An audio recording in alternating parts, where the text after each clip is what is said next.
தங்கள் ரசனையால் தமிழ் சினிமா உலகை வாழ வைக்கும் ரசிகர்கள் யாவருக்கும் வெற்றி விமர்சனத்தில் முதல் வணக்கம். இன்றைக்கி இந்த எபிசோடில் நாம் விமர்சனம் பார்க்கக்கூடிய படம் இயக்குனர் ஏஆர் முருகதாஸின் படைப்பில் சின்ன தளபதி சிவகார்த்திகேயன் அவர்களின் நடிப்பில் ஒரு தமிழ் படமாக நம்ம ஊர் திரையரங்குகளில் ரிலீஸாக இருக்கக்கூடிய மதராசி படம் எப்படி இருக்குன்னு தான் பார்க்க போகிறோம். இந்த விமர்சனம் கடைசி வரைக்கும் பாருங்கள். பார்த்து முடிச்சுன்னா உங்களுக்கு பிடிச்சிருந்தா சின்னதாக ஒரு லைக் பண்ணுங்கள், ஃப்ரெண்ட்ஸ் அண்ட் ஃபேமிலிக்கு ஷேர் பண்ணுங்கள். மறக்காமல் நம்ம சேனலை சப்ஸ்கிரைப் பண்ணி தங்களின் மேலான கருத்துக்களை கமெண்ட்டில் சொல்லவும் மறந்துடாதீங்க. மதராசி இந்த படத்தோட கதைன்னு எடுத்துக்கிட்டோம்னா, கதாநாயகன் ரகு இவர் டெலியூஷன் சென்ட்ரம் அப்படிங்கிற ஒரு மனநோயால் பாதிக்கப்பட்டவர். இந்த மனநோயோட ஸ்பெஷாலிட்டி என்னென்னா, எங்கேயாவது யாருக்காவது விபத்து ஏற்பட்டு உயிருக்கு ஆபத்தான நிலையில் போராடிக்கிட்டு இருந்தாங்கன்னா அவங்கள தான் அம்மாவா தான் அப்பாவா நினச்சிக்கிட்டு பதறி கொண்டு போய் மருத்துவமனையில் சேர்த்து அவங்கள காப்பாற்றக்கூடிய ஒரு சாபம் குணம் கொண்ட ஒரு கதாநாயகன். இதை மனநோய் அப்படின்னு சொல்கிறாங்க.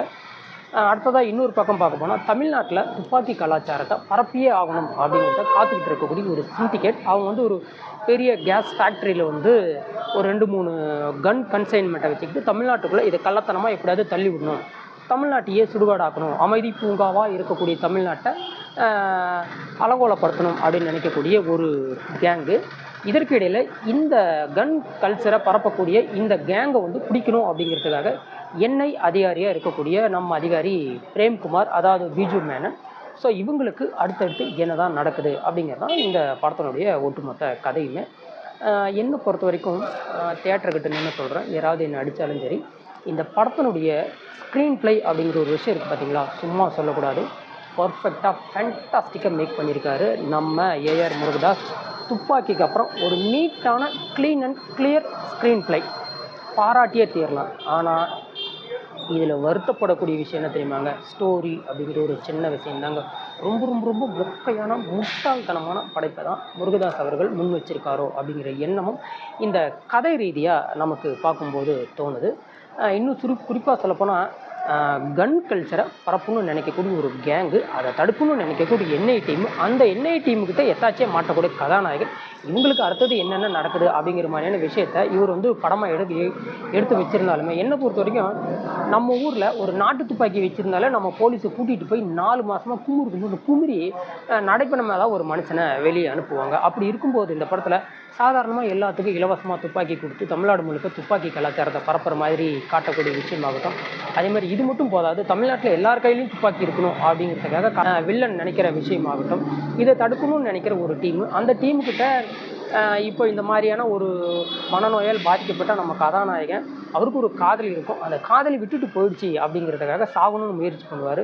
இவங்க என்ன பண்ணுறாங்கன்னா, நீ சாகணும் தானே ட்ரை பண்ணுற, இந்த குடூனுக்குள்ளே இந்த மாதிரி ஒரு கன்சைன்மெண்ட் இருக்குது, அங்கே போய் நீ உன்னை மனித வெடிகுண்டாக மாற்றி தற்கொலை பண்ணிட்டு செத்து போடு, உனக்கும் நல்ல பேர், நாடும் இதில் இந்த மாதிரி தப்பான கலாச்சாரத்திலும் தப்பிக்கும் அப்படிங்கிற மாதிரியான கதையை முன் வச்சுருக்காங்க. என்னை பொறுத்த வரைக்கும் இந்த படத்தினுடைய ஹையஸ்ட் ப்ளஸ் பாயிண்ட்டாக நாம் திரைக்கதையை எந்த அளவுக்கு பார்க்குறோமோ அதே மாதிரி இந்த படத்தினுடைய ஹையஸ்ட்டு மொக்க விஷயமாக நாம் கதையை பார்க்கலாம். மற்றபடி நடிப்புன்னு எடுத்துக்கிட்டால், சின்ன தளபதி சிவகார்த்திகேயன் ரகு அந்த கதாபாத்திரமாக அவர் நடிக்கலைங்க, வாழ்ந்துட்டார், சும்மா வேறு லெவல் நடிப்பு.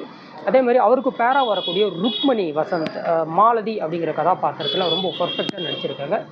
இன்னொரு பக்கம் பிஜு மேனன், அவரை சும்மா சொல்லக்கூடாது, அந்த பிரேம்குமார் அப்படிங்கிற கதாபாத்திரத்தை அந்த என்ஐஏ லீடராக ரொம்ப நல்லாவே அந்த டீமையும் லீட் பண்ணியிருக்காரு. இந்த ஸ்டோரிக்கு ஏற்ற மாதிரி அந்த கதாபாத்திரத்தையும் அவர் நடித்து கொடுத்துருக்காரு அப்படின்னு நம்ம சொல்லலாம். இன்னொரு பக்கம் பார்க்க போனால், விக்ரந்த் சந்தீப் அந்த என்ஐஏ ஏஜென்ட்டுக்கு மகனாக வரக்கூடிய அவரோட நடிப்பு நல்லா இருந்தது. இந்த படத்தில் இன்னொரு ஹையஸ்ட் ப்ளஸ் பாயிண்ட்டாக நம்ம பார்க்கக்கூடியது வில்லன் கதாபாத்திரம் அப்படிங்கிற ஒரு விஷயம். 2 வில்லன்கள், ஒன்று விராட் வித்யுத் ஜமால், இன்னொரு பக்கம் சிராக் அதாவது சௌபீர் கல்லாறுகள். இந்த 2 வில்லன்களும் சும்மா மிரட்டி எடுத்துட்டாங்க.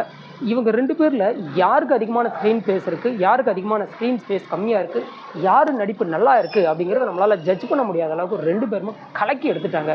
இன்னும் சொல்லப்போனால், கதாநாயகனை விட வில்லன் கதாபாத்திரங்கள் வடிவமைக்கப்பட்ட விதம் ரொம்ப நல்லாவே இருந்தது.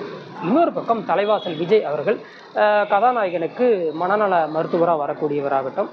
அதே மாதிரி படத்தில் வரக்கூடிய டெக்னிக்கல் சப்போர்ட்டெல்லாம் சும்மா சொல்லவே கூடாது. எஸ்எஃப்எக்ஸு, விஎஃப்எக்ஸு, சிஜி அண்டு அது நீங்களாக ஸ்டண்ட்டு டீமெல்லாம் நம்ம பாராட்டியே ஆகணும். வேற லெவல் ஸ்டண்ட்டு. அதுவும் குறிப்பாக அந்த என்ஐஏ குவார்ட்டர்ஸில் வில்லனுக்கு வரக்கூடிய ஒரு ஃபைட் சீக்வன்ஸ் இருக்குது பார்த்தியா, கதாநாயகனோட வில்லன் அந்த ஃபைட் சீக்வன்ஸில் சும்மா கலக்கி இருக்காரு. அதே மாதிரி எஸ்கே கிளைமேக்ஸில் வரக்கூடிய ஃபைட்டு, எஸ்கேக்கும் வித்யுத் ஜம்மாலுக்கும் வரக்கூடிய ஃபைட்டெல்லாம் சும்மா வேற லெவல் ரசிக்கும்படி இருந்தது. என்னை பொறுத்த வரைக்கும் டெக்னிக்கலாக ஒரு மெகா சவுண்டு பெஸ்ட்டு படமாக இது இருந்தாலும் ஸ்டோரி ரிலேட்டடாக ரொம்ப ரொம்ப கேவலமான மொக்க படமாக தான் நம்மளால் பார்க்க முடியும். இந்த விமர்சனம் உங்களுக்கு பிடிச்சிருந்தா லைக் பண்ணுங்கள், ஃப்ரெண்ட்ஸ் அண்ட் ஃபேமிலிக்கு ஷேர் பண்ணுங்கள். மறக்காமல் நம்ம சேனலை சப்ஸ்கிரைப் பண்ணி தங்களின் மேலான கருத்துக்களை கமெண்ட்டில் சொல்லவும் மறந்துடாதீங்க. இக்காணொலியை கண்டு ரசித்த அனைத்து நல்லுணர்களுக்கும் நன்றி தெரிவித்துக் கொண்டு மற்றும் ஒரு சிறந்த விமர்சனத்துடன் தங்களை சந்திக்கும் வரை தங்களிடமிருந்து விடைபெறுவது வெற்றி விமர்சனம். வெல்க தமிழ்.